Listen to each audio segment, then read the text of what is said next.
ఈరోజు సండే కదా, మా ఇంట్లో బోటి కర్రీ. స్టవ్ మీద ఆనియన్స్, గ్రీన్ చిల్లీస్, మసాలా దినుసులు వేసుకొని ఇలా వేపుకోవాలి. కుక్కర్లో ఇప్పుడు బోటి వేసుకొని ఇలా కలుపుకోవాలి. ఇలా మూత పెట్టేసుకోవాలి.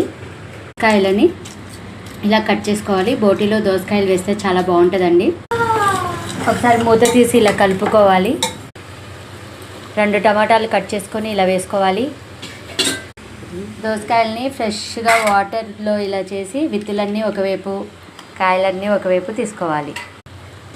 ఇప్పుడు ఇందులో దోసకాయలు వేసేసుకోవాలి.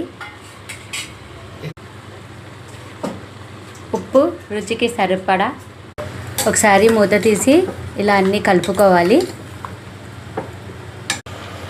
1.5 స్పూన్ అల్లం వెల్లిపాయ పేస్ట్, పసుపు.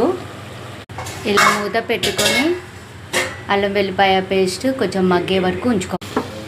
మూత తీసి పసుపు, అల్లం వెల్లిపాయ పేస్ట్ వేస్తున్నాం కదా, అవి కలుపుకోవాలి ఒకసారి మంచిగా.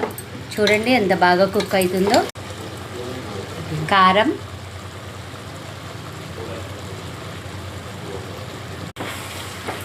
ఒకసారి మూత తీసి ఇలా కారము అంతా కలుపుకోవాలి.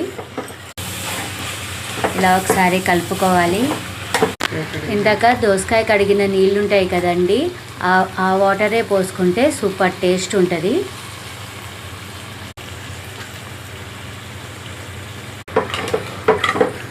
వాటర్ వేసాక ఇలా ఒకసారి కలుపుకోవాలి.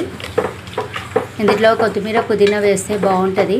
మా దగ్గర లేదని వేయలేదండి, వేసుకోండి, సూపర్ ఉంటుంది. ఇలా వాటర్ వేసుకోవాలి. వాటర్ వేసుకున్న తర్వాత మీరు ఇందులో ఉప్పు, కారము ఒకసారి సరిపోయినాయి లేవో అన్నీ అడ్జస్ట్ చేసుకొని చూసుకొని మూత పెట్టేసుకోండి. ఇట్లా కుత ఉడకాలి బాగా. మూత తీసి ఒకసారి ఇలా బాగా ఉడకపెట్టుకున్నప్పుడు కలుపుకోవాలి. ఇప్పుడు ఒక 2 టేబుల్ స్పూన్ ధనియాల పొడి వేసుకోవాలి. ధనియాల పౌడర్ వేసుకున్నాక ఇలా కలిపేసుకోవాలి. మీకు కావాలంటే ఇందులో మసాలా పౌడర్ కూడా వేసుకోవచ్చు, కానీ మేము స్కిప్ చేస్తున్నాం. ఇలా కలుపుకున్నాక మంచిగా ఉడికిపోయినాయండి. మూత పెట్టేసుకొని స్టవ్ ఆఫ్ చేసేసుకోండి.